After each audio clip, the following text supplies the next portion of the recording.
Olá a todos. E acabada a terceira jornada do campeonato, o Sporting vai ao Dragão e perde por 3-0, despachando também já assim um jogo mais difícil.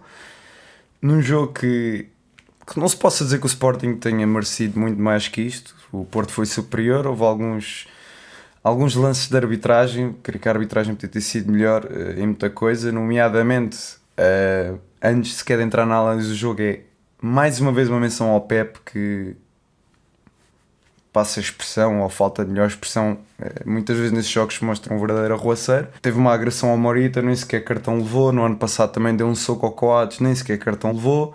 Portanto, é um jogador que faz, nomeadamente, o que quer, enquanto os jogadores do Sporting levam amarelos. Voltando aqui à análise do jogo em si, o Porto apresentou-se num não tão habitual um 4-4-2 losango. Podemos ver a linha de 4 do final do Zaidu, Marcano, Pepe, João Mário. Depois a linha 3 do meio campo, com Uribe, Otávio e Diogo Costa. E a linha 3 ofensiva, PP, Vanilson e Taremi.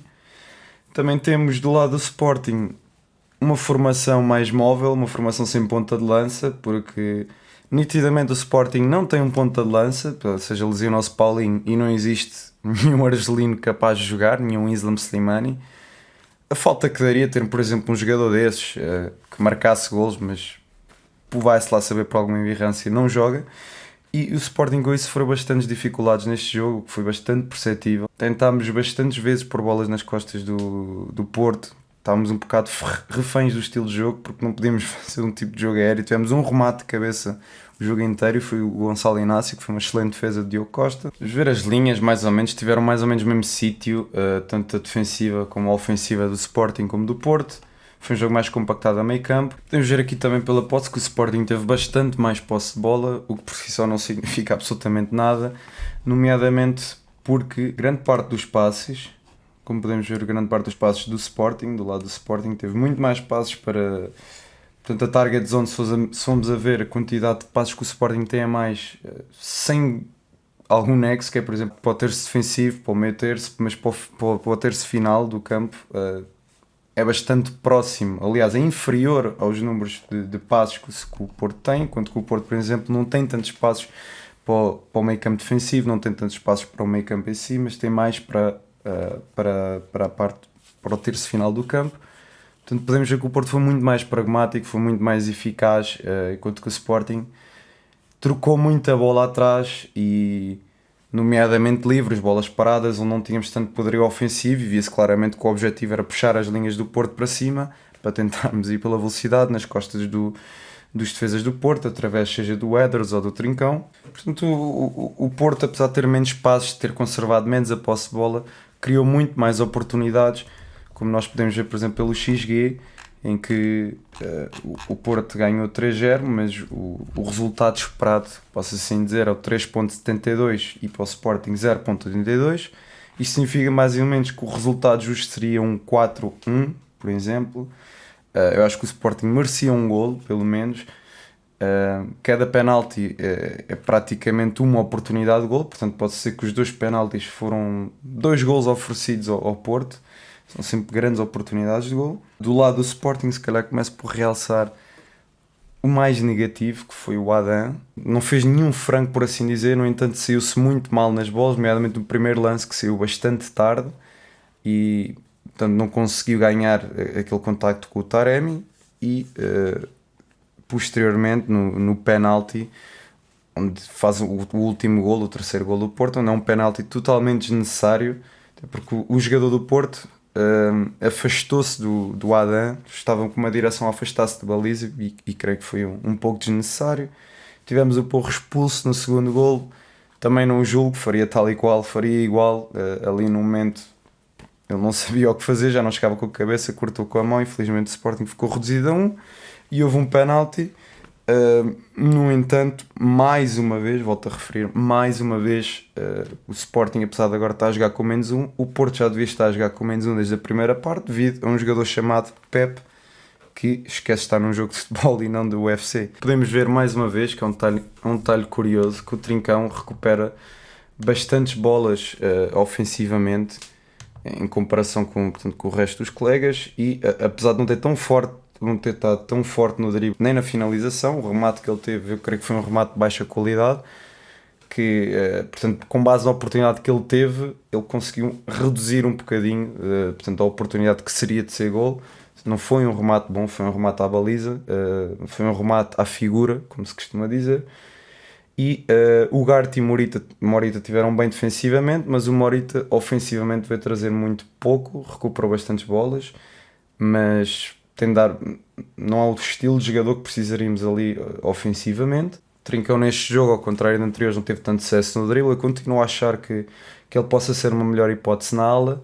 Também vimos Rochinha a 8, que curiosamente já tinha sugerido aqui num vídeo. No entanto, eu não sei se teria preferido descer o Pote para 8. O Rochinha, no trio da frente, consegue criar, ou seja, tem aquela criatividade para conseguir estar no meio de vários jogadores e ver ali um buraco na agulha e fazer um bom passe. Esse tipo de criatividade que perde a jogar a 8. Também houve um golo no final, por culpa, portanto, que eu acho que foi mais azizo do Fatal. Acho que isso foi por dado ao Sporting, porque eu não sei se marcaria falta.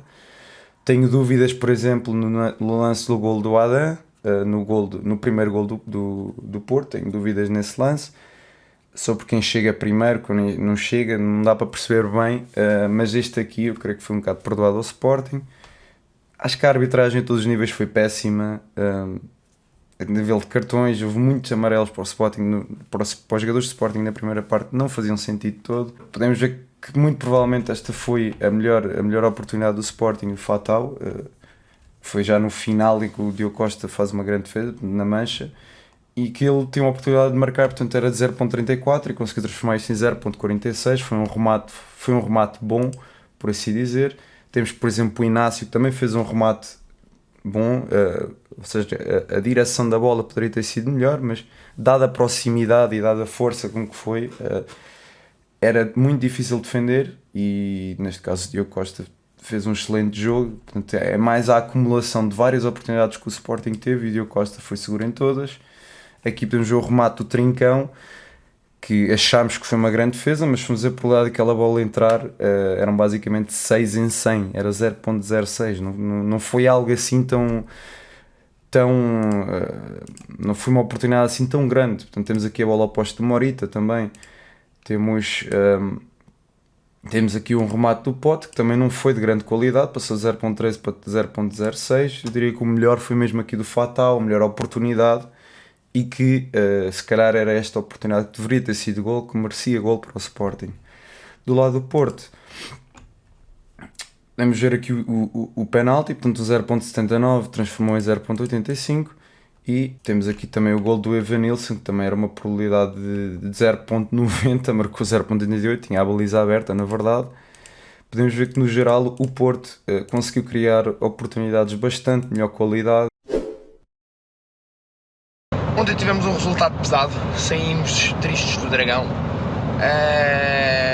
apesar de pesado, um resultado absolutamente justo para aquilo que ocorreu dentro das 4 linhas e sem influência da arbitragem, que é o mais importante e que muitas vezes nestes jogos, infelizmente, acaba por ter peso. Assistimos a 2 equipas que entraram bem no jogo. E o Futebol Clube do Porto com ligeiro ascendente esse que se traduziu também numa maior eficácia, porque veja-se que o número de oportunidades criadas, tanto de um lado como do outro, oportunidades de golo,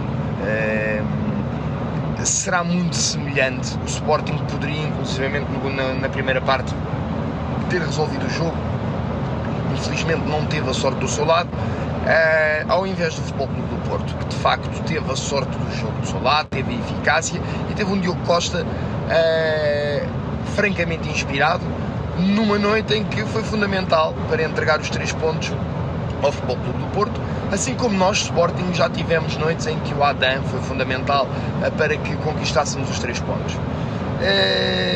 Estamos na 3ª jornada do campeonato, é absolutamente precipitado estar a fazer qualquer tipo de juízo, seja ele do foro diretivo ou mesmo técnico, mas então a nível técnico é precipitadíssimo, porque não nos esqueçamos que Ruben Amorim é o sustentáculo de todo o projeto desportivo desta direção e do Sporting Clube de Portugal.